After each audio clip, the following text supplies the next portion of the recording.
On Sunday, we're going to see the Africa Cup of Nations final between Senegal versus Morocco. After so many weeks, started December 22 around there, the Africa Cup of Nations coming to an end on Sunday evening. Obviously, on Saturday, there will be the losers semi-final match, which is Nigeria versus Egypt. Egypt were complaining, the coach Hossam Hassan, that the travel logistics has been a nightmare, just like Hugo Bruce complained about it. Maybe African Cup of Nations is attracting a lot of sponsors, a lot of teams have been increased. Now, what they need to do is just to improve the logistics, because it can't be that during the CAF Champions League, there's always complaints about logistics. In an AFCON in one country, they just can't put someone, because Bafana coach complained that from their hotel, they were training 45 minutes away. It doesn't even make sense.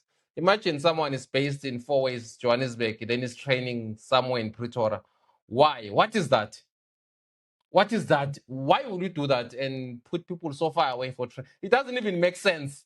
I mean, I know that CAF likes to try to spin it and said, no, they sent SAFA the details. What details? It doesn't even make sense. You can't be sending someone who's based in South Africa, who has never been in Morocco, who doesn't even know the travel logistics. So for me, I think African football needs to improve, because such comments are not good for African football, as well as the refereeing.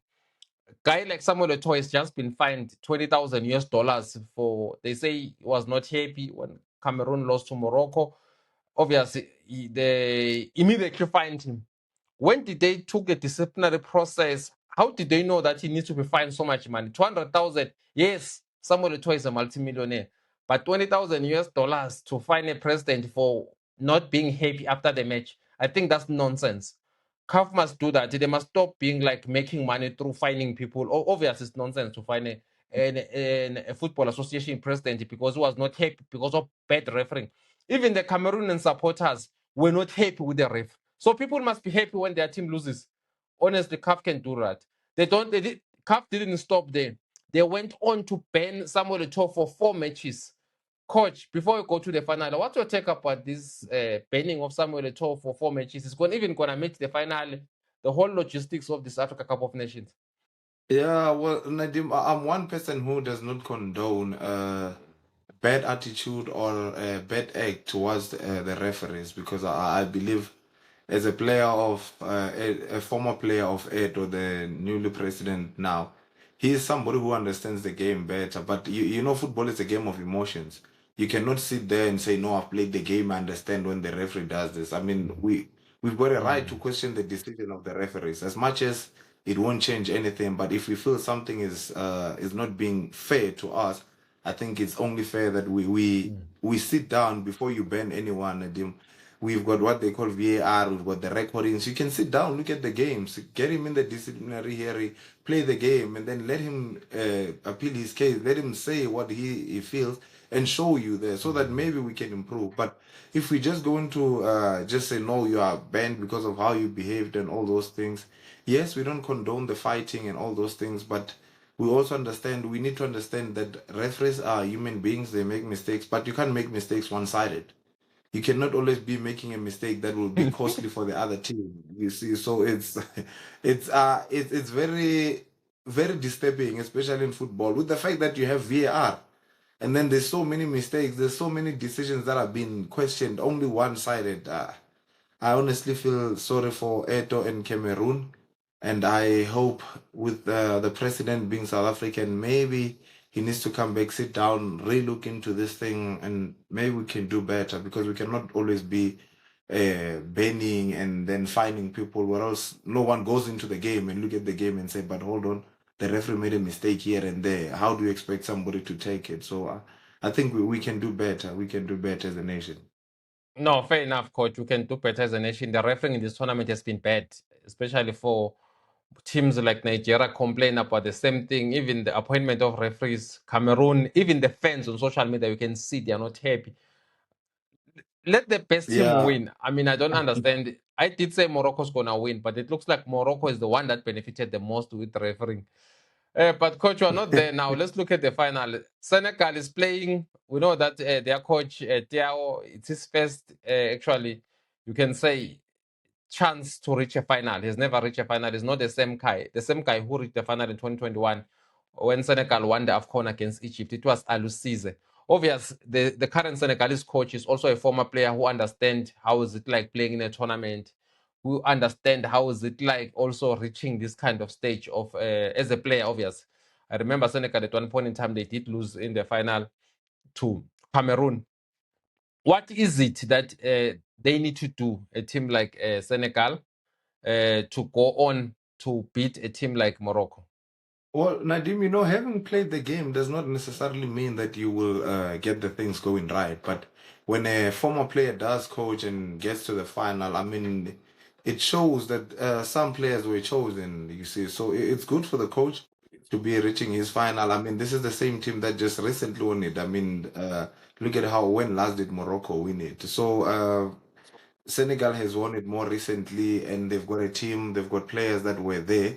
These are the players that were part of the Senegal team that won AFCON. So I think the coach has got an upper hand in terms of experienced players in the team. So he's got people that will be able to help him and tag along with him and sell the ideas to players, share the idea of having to win. I mean, playing a cup final is not like any other match. Yes, I'm one person who always says, more than anything, Nadim, you must always play the game, not the event. Because if you get there and you play the event instead of you playing the game, you might find yourself second place because you were just playing the event. Yeah, that's an interesting one, coach. I agree with you. It doesn't just because you played there, each and every game is different. So now let's start look at Senegal. If you look at their goalkeeper, Mendy is highly experienced. We know that he played in Saudi Arabia, used to play for Chelsea. He actually won the Champions League for Chelsea. That's how good he is. But now, if you look at Mhm. Kulupa, he's suspended, the captain, highly experienced defender, who also missed the last AFCON that they won against Egypt. But again, Mhm. the guy who came in for him, one will say did well. How much more will be the absence of Khalid Koulibaly be for Senegal? Well, Nadim, coming in as a sub and then also starting the game is also not the same. I mean, you come in on the 23rd minute, the game is already on. You might have read how the other oppositions are moving off the ball and on the ball. Now you're starting the game, you're being trusted. But with that thing being said, I mean, he came in very on the 26th, on the 23rd minute. So I think they wouldn't miss him that much. Yes, he's a leader from the back, he's the captain, but they went on to win the game 1-0. You see, so I don't think they will miss him that much as a coach.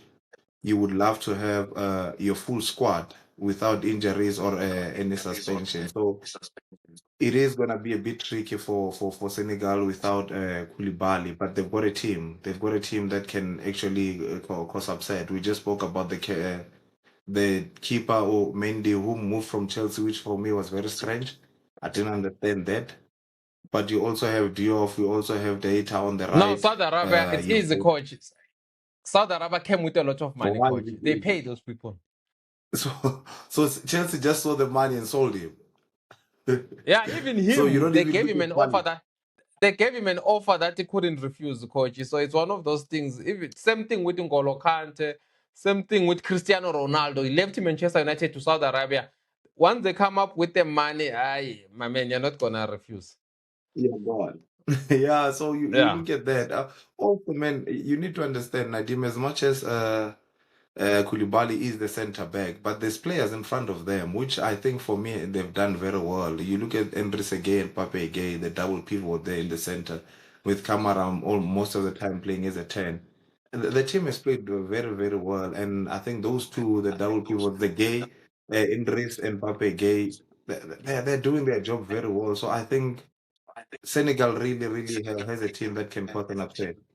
So that's where I'm coming, coach. How will they cause an upset if they have to cause an upset? I saw that on the right side they overlap, and then on the other side we see Mane playing as a half 10. So it's gonna be. I always say when you play to the final, you can only plan so much, but the players needs to come and show up. We've been seeing Nicholas Jackson getting involved, but hasn't been scoring much goals. He can come up and score. And then on the right side of Morocco, we know Hakim will always move up because I think he enjoys moving up. At times you cheat as an opponent, you allow him to move up, you leave Sunday there so that you can hold them on a counter attack. but also they are playing against a team that has never conceded in an Oh, you open mean play. Mane, So ne? yeah, I mean, Yeah. Sadio Mane, sorry, man, Sadio Mane. So Yeah. Sadio Mane can always cheat, Yeah. allow Hakim to go and then try and get them on a counter attack. But like I was saying, it's very tricky because they are playing against a team that has not conceded in an open play. So it's going to be difficult, Nadim. It's going to be very difficult. But what I love about Senegal is goals come up from anyone. You saw Pape Gueye coming in and scoring 2 goals when they won 3-1. Nicholas Jackson has scored, Sadio Mane has scored, Ndai can score. So they've got goals all around them. It's just a matter of how do they now break that defense that is not looking like they can concede goals at any given time. Also, Senegal doesn't concede much goals. I mean, they've conceded only 2 goals in the whole tournament. So, and one of those goals, I mean, they had already qualified. It was the last group stage. So they do stand a chance. No, yes, they do a stage, and it's a chance. Also, they have the kind of players who can really win the tournament. They have won the tournament 2021. Coach Manes announced that this will be his last tournament for the Senegalese national team. Obviously, it's the last AFCON.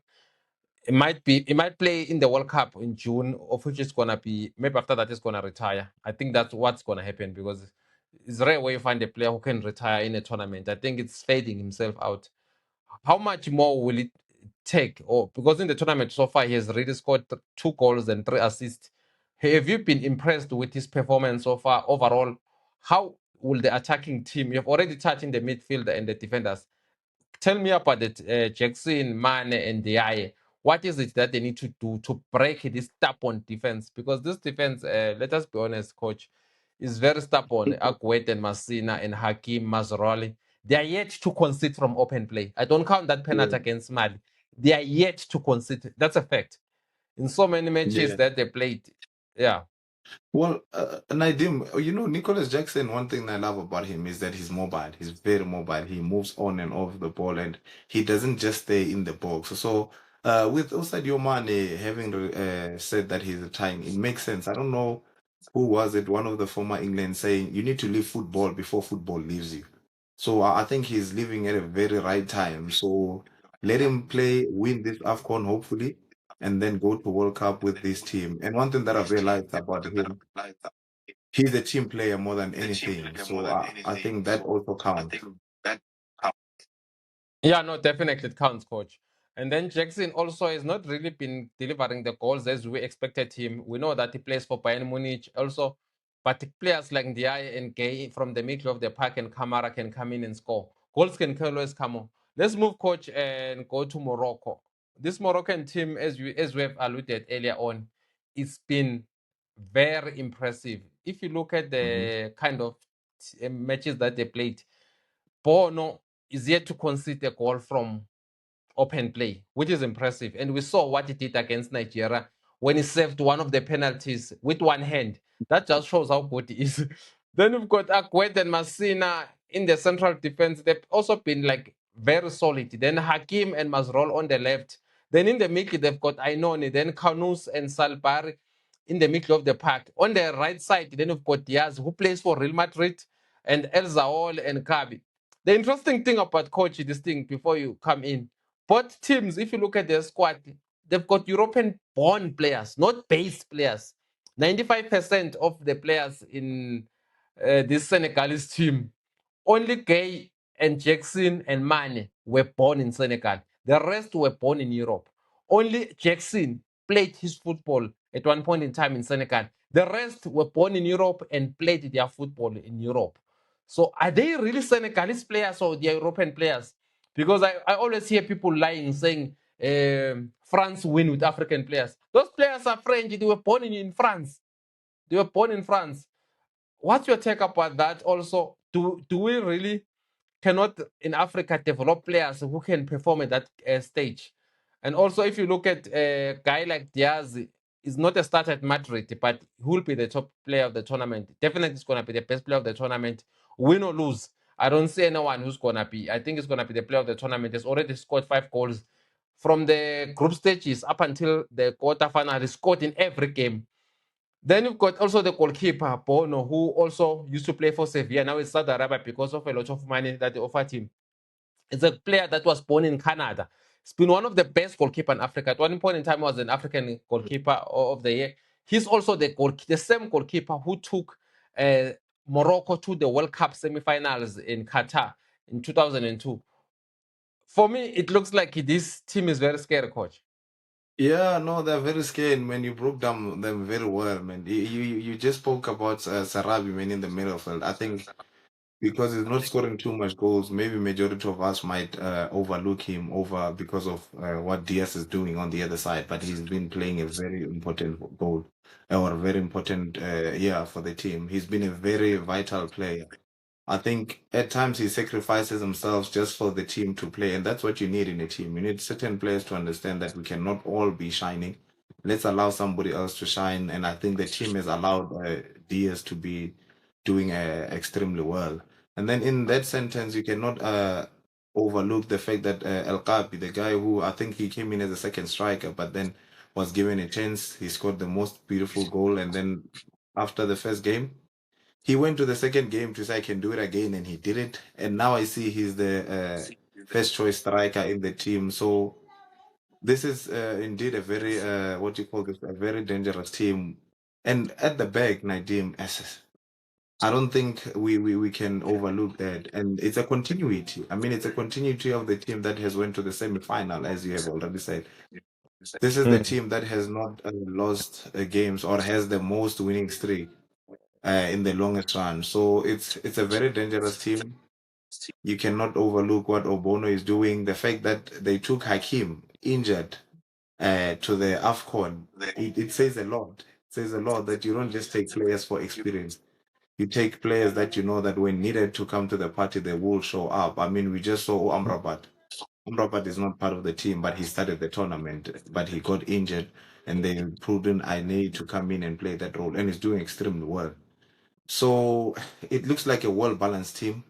Yes, they are European based, but they are playing in African Cup of Nations, Nadim. Yes, it's saddening of what we are hearing and what we are seeing about all these things that they were born and raised in Europe, but they're now playing in Africa. I don't know how we can change it, but it's something that as Africans we really need to look into and see how best can we do away with it. No, we can't go away with it. They don't get selected in the French national team or Spain national team or Holland. Then they choose to play maybe for where they've got relatives or where they've got a citizenship. I remember when Karim Benzema was not selected because in France there was a time where he was not selected. They were saying his friends are criminals. He said he's gonna decide. I Mm. think he had three options. Algeria was one of them. He's gonna choose in the other countries if France they continue not selecting him. So players will always have a choice. And the interesting thing is that this Senegalese team, if you look at the age, most of them obviously they're not gonna be in the next AFCON. Gay is 36 years, Mane maybe 33, and Kalu maybe age is not on their side, which also works on the side of Morocco's favor, coach. That if you look at the guys like Diaz and Hakimi, they're still very young. They still have a long way to go in football. A goalkeeper, obviously, you can play until you're 40 years. You don't really need to run around, especially if you are using your correct age. But with them, you know that they're using the correct age because in Europe, there's nothing like where you were born in this age. Then your school teacher or your football coach, you coach his coach. You say you take, yeah. So it looks like, as you said, also, coach, that Morocco have not lost a match in a while. And if you look at home, Morocco, the last time they lost a match, a competitive match, was in 2009. So it's been 15 years since they lost a match. And also, if you look at also overall, they've not lost a match 2 years ago. Since 2 years ago, when they lost to Bafana Bafana with goals from Mahopa and Teboho Mokoena. Exactly 2 years ago, since they last lost any match of any kind, it's 15 years since they lost a competitive match at home. Will they lose the final, coach, the way you see it? Phew, Nadim, it's you know stats are not everything. Stats are not everything, and head to head, it's all about who shows up at the end of the day. On the day it's a final, others might be too nervous, so you'll never know who can be there, who can be lucky enough. At times, luck comes to play in such games. You see, so you get a dubious penalty, a dubious decision where people will complain about this decision, but if you win, you become a champion. So football doesn't have therefore, I think. Anything can happen. Anything can Yeah, but you actually didn't happen. answer my So question. It's like you want to answer me like a politician. You're not answering my politician. Be straightforward. For me, coach, I think Morocco's gonna win it because of the three things. One, they're yet to concede a goal in this tournament from open play. Two, they've got Brahim Diaz, who plays for Real Madrid. They've got Ashraf Hakimi, who plays for PSG. They've got the players who play at the top level. And Senegal don't have those kind of things. Three, they've got the crowd. Okay, I said three things. They've got the crowd. The crowd is very key. And four, they've got referees on their side. If it's 50-50, you know the call is going to go on Morocco's side. That's why I believe Morocco's going to win this match 1-0, coach. yeah, well, with the technical issues coming to play, Nadim, let me try and keep it short. Senegal will win this game because this is the first time where Morocco is going to concede in an open play. So, like I said, with the technical issues that I'm currently experiencing, let me keep it there. Yeah, that's it, coach. Thank you so much, coach, for joining us. Technical issues will always come in play, especially in this kind of things where there's a lot of rain around in Johannesburg. But the fact is, the Moroccan coach is highly experienced. If you look at Walid, who was born also in France, he's Moroccan and he never played in Morocco. He only played in Morocco towards the end of his career. He was actually born in France. He couldn't play for France. For me, it looks like we're seeing in this Africa Cup of Nations finally European-based players competing, and not only European-born, it's European-born and based players competing in the Africa Cup of Nations. Because players like Kulubai, players like if you look at the goalkeeper Bono, when he says I'm going home, he's going to Canada. Was born in Canada. Then there are players like Diaz. His parents play in Spain. He's based in Spain, just like Hakim.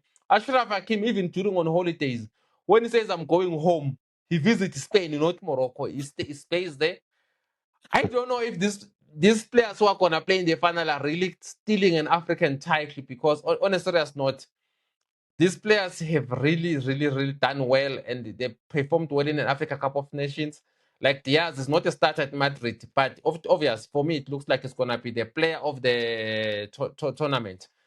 Yes, guys, and that's it. Thank you so much for supporting us. Please continue subscribing. This is NXL 360. This was our final preview. Me and Coach KP, it's our take.